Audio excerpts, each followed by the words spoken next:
जय हिंद दोस्तों, मैं महेंद्र शर्मा स्वागत करता हूं मेरे YouTube चैनल में आपका। उम्मीद करता हूं आप खुश और स्वस्थ है। दोस्तों आइए दिखाते हैं पाक मीडिया की एक और जबरदस्त लेटेस्ट डिबेट, जिसमें कैसे पाकिस्तानी अब मुरझाए हुए हैं, क्योंकि तालिबान मुद्दे पे ये खुद गिर चुके हैं।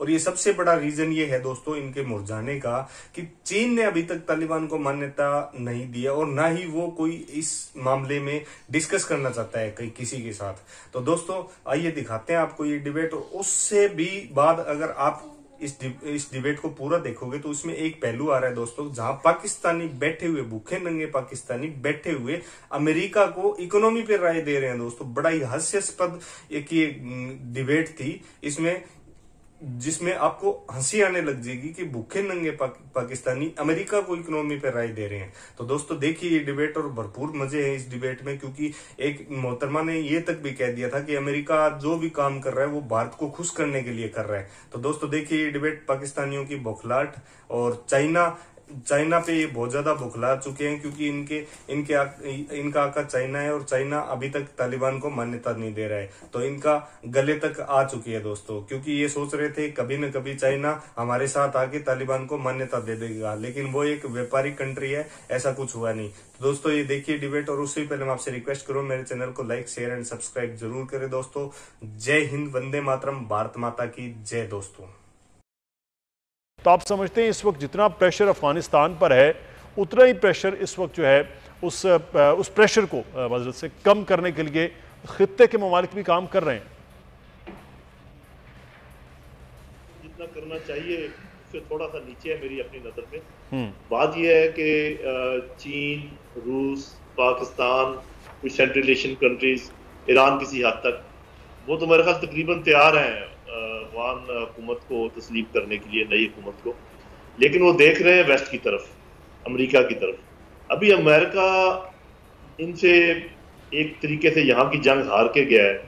अगर पाकिस्तान ये समझे कि अमेरिका कोई नरम गोशा रखेगा अफगानिस्तान की तरफ, या वहां पर अमन चाहेगा, या उनकी कोई मदद करेगा, तो ये तो बहुत खाम ख्याली है। ये तो इसका मतलब ये कि बुनियादी जो मुल्कों के इंटरेस्ट होते हैं उसमें भी नासमझी का मुजाहरा है। देखिए अमेरिका और उसके हलीफ, जिसमें यूके सबसे आगे आगे होगा, ये कनाडा, ऑस्ट्रेलिया वगैरह जो मुमालिक हैं, ये कभी भी तस्लीम नहीं करेंगे अफगानिस्तान को जब तक कि आधी से ज्यादा दुनिया तस्लीम न कर रहे। और बाकियों को भी वो आंखें दिखा रहे हैं कि बशमूल पाकिस्तान, कि खबरदार तुमने तस्लीम किया तो।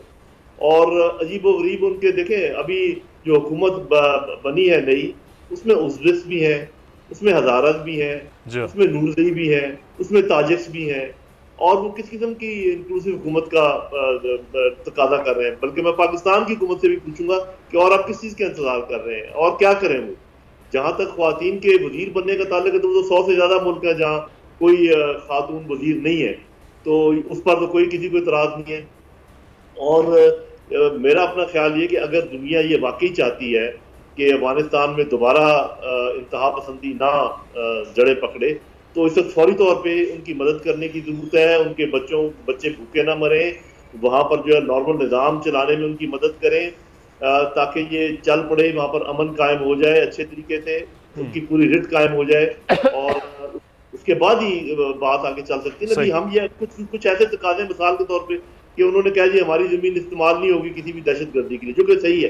अब इस बात को पूरा करने के लिए उनको कम से कम 1 साल, 1.25 साल इतना टाइम चाहिए। उन्होंने अपना पूरा सफाई करनी होगी। अगर हम ये कह के बैठ जाए कि नहीं जी पहले आप अपने वादे पूरे करें, तो वो तो वादे पूरे कर ही नहीं पाएंगे जब तक आप उनकी मदद नहीं करेंगे। तो ये अंडे और मुर्गी का सवाल है, और मेरा ये सजेशन है कि पाकिस्तान को चाहिए कि फौरी तौर पर अफगानिस्तान को तस्लीम करे, क्योंकि हमारा जो रिश्ता है अफगानिस्तान से बिल्कुल मुख्तलिफ है।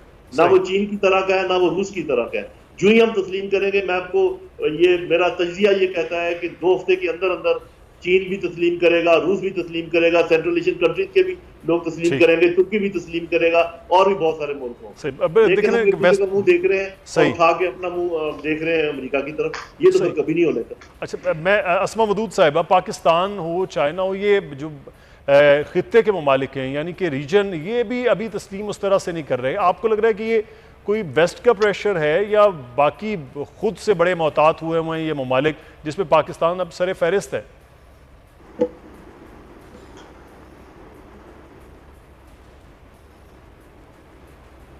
जी अस्मा मदूद साहब, आपकी आवाज़ नहीं आ रही, मेरे ख्याल में माइक जो है वो म्यूट है। अच्छा, अस्मा मदूद साहब से बात करते हैं। लगारी साहब, ये जो लूसफ बात भी कर रहे हैं कि कर लेना चाहिए इस वक्त, ख़ासतौर पर चाइना हो पाकिस्तान हो, तो लगारी साहब क्या आप समझते हैं कि ये पाकिस्तान अब देख रहा है तेल और तेल की धार, उसके बाद फैसला किया जाएगा? नहीं, मेरे ख्याल में सोच समझ कर करना चाहिए। पहली बात यह है कि पाकिस्तान टू सम एक्सटेंट कहा जा सकता है कि भी एक हद तक गया है। मेरे ख्याल में एक हद तक नहीं, वो हर हद तक गया है। पाकिस्तान ने कोई हमारे यानी इस वक्त जब नई हुकूमत आई है, कोई ऐसे मामूल के सफारती ताल्लुकात होने या ना होने के बावजूद हमने सब कुछ किया। वहाँ से परवाज़ें जो आई हैं वो हमारी तरफ ही आई हैं, वहाँ से जो लोग आए वो हमारी तरफ ही आए। हमारे लोग हमारे यहाँ आई, उन लोगों के जो अफ़गानिस्तान को छोड़ना चाहते थे उनके लिए सबसे ज़्यादा मदद जो है वो पाकिस्तान ने की। पाकिस्तान से अलावा किसी ने की ही नहीं है। चंद एक लोग हैं जो इधर उधर गए हैं, कोई दुबई चले गए या कोई किसी और मुल्क चले गए, लेकिन सब अक्सर लोग यहाँ पर आए। हमने उसको फैसिलिटेट किया उन लोगों को, फिर उन लोगों के मुल्कों की तरफ उनको रवाना किया। ये हम कर सकते हैं। अच्छा, अमेरिका के बारे में भी हमें बहुत सी चीज़ों को ज़रूर देखना चाहिए। 18वीं सदी की सुपर पावर जो है वो तुर्कान उस्मान थे, और 19वीं सदी में जो है वो बरतानिया एक सुपर पावर था, और जो 20वीं सदी के निस्फ तक तकरीबन जंग अज़ीम दोम के ख़ात्मे तक रहा बरतानिया। और उसके बाद जो है अमेरिका ने एक सुपर पावर के तौर पर दुनिया का जैसे कहा जाता है कि वर्ल्ड ऑर्डर जारी किया। तो मैं समझता हूँ कि जो तुर्कान उस्मान थे उनका जो ज़वाल था वो उनकी जो अंदर से ख़राबियाँ थीं वो ज़ाहिर होना शुरू हुई थी, और इस वजह से वो ज़वाल की तरफ चले गए। अच्छा, ज़वाल की तरफ जाने की निशानदेहियाँ भी होती हैं। वॉल्टियर ने एक ख़त में ये कहा था कि ये तुर्कान उस्मान ने ये फैसला गलत किया है कि वो चाहते हैं कि प्रिंट जो है वो चीज़ें नहीं होनी चाहिए, और वो प्रिंटिंग के ख़िलाफ़ थे, किताबों की या रसायल की या अखबारात की। और उस ज़माने में जो है 16-17 हज़ार नावल फ्रांसीसी ज़ुबान में थे, और तुर्कान जो हैं वो छापने को तैयार ही नहीं थे। वो एक ज़वाल की तरफ जा रहे थे। अब बरतानिया ने अपने जुल्म के ज़रिए, जबर के ज़रिए, तशद्दुद के ज़रिए और फोर्स के ज़रिए, बड़ी ताकतवर फोर्स के ज़रिए जो है दुनिया को कंट्रोल किया। तो वो बहुत सी तफसीलात हैं उसके बारे में। हमारे लोग भी थे, हम भी थे जो आला कार के तौर पर इस्तेमाल हुए। अरब दुनिया में भी लोग थे जो आला कार के तौर पर इस्तेमाल हुए, और वो सुपर पावर बन गया। ज़वाल उसका भी ऐसे ही हुआ है। दूसरी जंग अज़ीम जो है उसके नतीजे में उसके अलावा कोई चारा नहीं रह गया था कि वो उसकी ये हैसियत ख़त्म हो जाए, क्योंकि जर्मनी, फ्रांस और बरतानिया जो है ये बड़ा मैदान जंग थे। 20वीं सदी में अमेरिका ने एक इंतहाई गैर जिम्मेदार सुपर पावर के तौर पर उसने जिम्मेदारियां संभाली, या उसने अपना वर्ल्ड ऑर्डर जारी किया। फिर जंगें देखें आप, खतरनाक जंगें, कोरिया की जंग, फिलिपाइन की जंग, वियतनाम की जंग, अफगानिस्तान की जंग, और फिर अफगानिस्तान इराक की जंग, फिर पूरे के पूरे जो बहार अरब के नाम से वहाँ इंतहाई मगरब से मराकश के साथ से लेकर यहाँ शाम तक जो है इनने एक और बर्बादी की जो है जंग शुरू कर दी।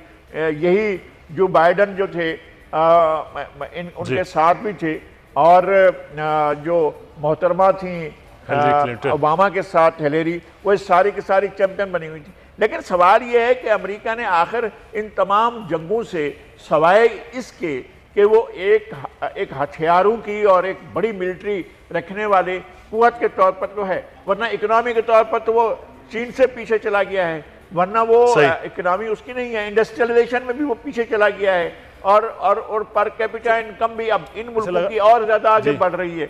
लगारी साहब, ये जो आप जहां तक लेके आए, मैं इसी को यहाँ पे कि अगर इस वक्त जो है अस्मा मदूद साहिबा, अमेरिका जो है वो या वेस्ट बाकी अमेरिका के पीछे देख रहे होते हैं, वो भी तालिबान को उस तरह तस्लीम नहीं कर रहे हैं। जब वो तस्लीम इस पे नहीं कर रहे तो फिर यहाँ उनका क्या है कि बस इस खित्ते को इसी तरह से डिस्टेबलाइज ही रखना है, चाहे वो यहाँ से जा चुके हैं तब भी यही तरीकाकार रहा जाए? जी, वेस्ट का इंटरेस्ट तो इसी में, वेस्ट का इंटरेस्ट इस रीजन में जितना भी जो उनकी एक कन्फ्रंटेशन चाइना के साथ चल रही है, और जिस तरीके से इंडिया को बूस्ट करने के लिए उन्होंने एक डेडिकेटेड एफर्ट लगाया है, उनका इंटरेस्ट इसी में है कि ये रीजन डिस्टेबलाइज्ड रहे। इसमें sustainable peace is not what they are seeking और इज देयर कंसर्न। अगर आप देखें ना तो जिस तरह से हेस्टीनेस पे ये इन्होंने ये अफगानिस्तान खाली किया है, ये भी एक सवालिया निशान है कि क्या कॉन्सिक्वेंशियल था या इंटेंशनल। क्या ये इसका पर्पस ही यही था कि यहाँ पे एक एनार्की की सिचुएशन आए, एक इंस्टेबिलिटी की सिचुएशन आए और उसको फिर उसके मुताबिक